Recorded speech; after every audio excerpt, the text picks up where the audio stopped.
I'm Andrew Henderson, and this is another episode of Nomad Capitalist, where we have a human conversation, do a deeper dive into what it means to live the nomad capitalist lifestyle beyond the strategies and into the actual interpersonal relationships, into all the stuff that people have a lot of questions about, and you're not really sure how it works until you actually dive in. We talk about it right here. Today, I'm really excited to get back into a tea I forgot I had. It's an old tea. I don't think they even make anymore. Red Lantern tea, red and white tea, was made for the Asian autumnal celebration a couple years ago. Really nice blend of red teas, which are really nice, white teas. There's some very delightful and oftentimes very expensive white tea. So it's a nice blend, and looking forward to enjoying that. Today, I have a couple questions about entrepreneurship. And if you've read the book, Nomad Capitalist, which you can get on Amazon, you know that I talk a lot about entrepreneurship in my own journey. The first question from Tariq asks, what would you do if you were broke and unemployed?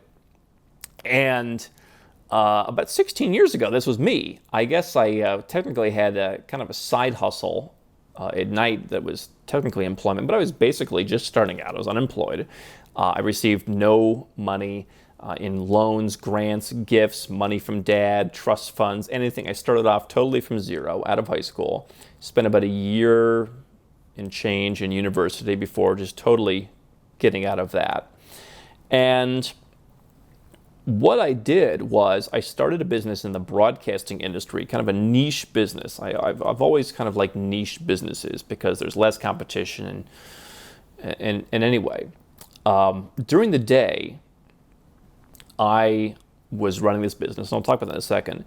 At night, I wriggled my way into working with a radio station. I'm still friends with one of the guys from the family that owned it to this day. 15 years later, we became good friends and eventually business partners. But I got this nighttime job working at their radio station producing shows. And I got the job by first pitching them on hosting a show. And they allowed me to come in and host a show. I had to bring in a sponsor for $60 a week. They put me on Sunday, 11 to midnight. And I was on their station for about 8 weeks. And then I got a little bit bigger sponsor and went to another station for about 8 weeks. And then I realized I didn't really want to be on the radio. I just wanted to be in business. And so I went back to them and said, what can I do to help you to get in with you? Because they weren't really hiring. And they're like, well, I don't know, what do you suggest? And I said, well, your website looks terrible. That's probably too blunt. And they said, all right, make us a website. And after I made the website, I realized we had never agreed to terms. And the radio business is one of the cheapest businesses on earth. And so they're like, well, we're not going to pay you. But I said, well, okay, well, maybe I can come in and produce a show. And they said, okay, fine. Come on in, you can work with, I think it was Ruben, from like 6 at night to 2 in the morning. And eventually Ruben left and I took over producing the shows, and it eventually became 6 to midnight, I think 4 days a week. And so I was running my business at home from my apartment, during the day. And then I would, come in. I lived on the west coast of the U.S. And so by 5 o'clock, pretty much everyone in the U.S. had gone home. And I would go in and I would produce these shows. And it was a great way to meet people and to learn how the business would run. And they basically just let me run around the radio station, the only guy there kind of looking at contracts and looking at marketing materials. And I was able to use that stuff to not only build contacts and, again, eventually bring one of the partners in that business into my business as it grew and bring his own expertise. But it also allowed me just to learn how things worked, and I was able to apply what they were successfully doing as a radio station that was successfully applying the model that I was trying to help other radio stations apply. I kind of got to be on both sides of the table. So basically the example there was I got a mentor. I got mentorship basically by offering to do something for them, not asking for money for it, actually bringing them money at one point to as a sponsor to be on the air for that 1 hour, and then saying, hey, what can I help you with? I think that, today, so many people reach out and it's, hey, I need your mentorship. And I think the people who are the potential mentors are saying, well, what's in it for me? Right? That's a natural human reaction. So what I did was I did an end run against the what's in it for me, and I told them, and I gave them, hey, here's some things that are in it for you. Now can you help me out? And so that really helped me a lot. Now, what I was doing during the day in building my broadcasting business was, number one, I was making cold calls. I would look at people who were who had radio shows that they were paying for, like infomercials basically, businesses who would buy airtime to promote, whether they sold gold or nutritional supplements or whatever. And I would call them and say, hey, I can get you airtime to be on more stations. And I would also call struggling AM radio stations mostly that needed to sell time, or that I thought should sell time. We had one radio station that was always on the verge of going out of business. They could never pay their staff. I came in, we took sales from $10,000 a month to $60,000 a month very quickly by bringing in more of these shows. And so I was, basically playing both sides of the coin, but it was all about cold calls. And so my advice if you're broke and unemployed is figure out how can you add value to people's life and then go out and sell it. And, I've talked about previously how I think sales has never been a word people particularly like. Who likes a salesman, right? But particularly today, with the hashtag entrepreneurs, where so many people want to be entrepreneurs, it's become cool. Unlike back when I started or back when I was in school, where it was not cool. Now it's cool. But not enough people, I think, understand and appreciate the importance of sales. If you don't have sales, if you don't have revenue, you don't have a business, right? And so for me, the disconnect for most folks is that not understanding that sales is simply connecting two people with something of value, right? So I was able to find people who wanted to buy radio time, and I was able to find radio stations and convince them you're not making your payroll. You're a little single station with one owner. Not part of a corporate chain, AM radio station, AM 1580, the station closest to the glove compartment on the old car radio dials. You're hurting, and I can help you by bringing in these shows, and it may not be the most fascinating programming, but nobody's listening to your station now anyway, because you don't have a marketing budget. No one even knows you exist. And so we might as well put these two things together. And so it was a matter of going out and selling that. And so that's what I would do. Find a way that you can help people and sell it. And if you look at Nomad Capitalist was my opportunity after selling everything that I own basically in the United States, getting out of my businesses. I had a couple other businesses that I was doing and sold out of that. Nomad Capitalist was, okay, I'm doing all right financially. Let me take a mini retirement and let me come back eventually with my next idea. And I'll just kind of blog about my continued travels around the world and try and open bank accounts and get residence permits and that kind of thing. And over time, just people started to reach out and ask for help. And it became what it is today, where now it's a full service consulting company. And people come to us through a very streamlined process, and we get to choose who we work with. And that all happened over the course of many years at this point. If you're broken and unemployed, you may not have the luxury of slowly creating lots of content and letting people come to you and honing your skills, which is why picking up the phone, sending emails, facing rejection, that's what I would do. You have to make it your top priority to become successful.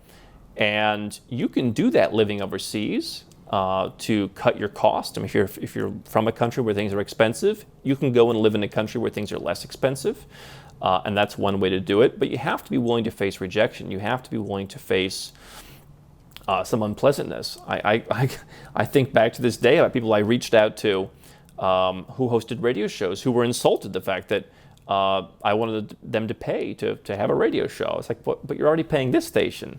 And, you'd get people who, like many entrepreneurs, had an ego and they didn't want to pay. And some of them were unpleasant about it. That's the name of the game, right? I mean, I think if you can master being rejected, you'll do well in business, you'll do well in the dating world, you'll do well all around. And that's what it's all about. Another question asks, how do you grow as an entrepreneur? And Tim actually makes a good comment on this. Tim talks about how there's a separation between the rich and the poor. The poor blame the rich for being rich, but the rich are the ones, but the poor are the ones advising you to stay normal. So how do you grow as an entrepreneur? I think one of the mindset tricks that I've used is realize that being an entrepreneur is not normal. Realize that you are different, that you're in rarefied air, especially if you're a nomad capitalist entrepreneur and you're living and traveling around the world and living intentionally. It's not normal.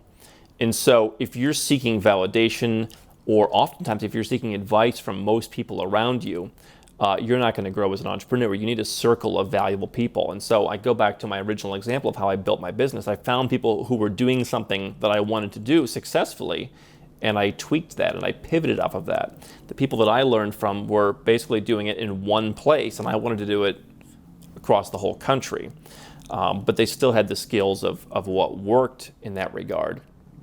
And so that is how I would grow. If you're still surrounded by people from high school who are hanging around the bars, then it's probably time that you get some new friends, because you're only going to grow as much as what you're surrounded by. You know, one thing I've really learned, especially through traveling, through living in different cultures, is people can only be aware of what it is that's around them, for the most part.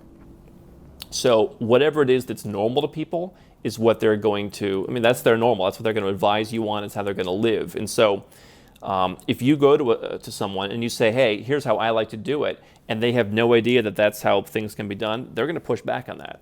And so if you're surrounding yourself with people who are small-minded or who just aren't familiar with where you're going, that's gonna hold you back.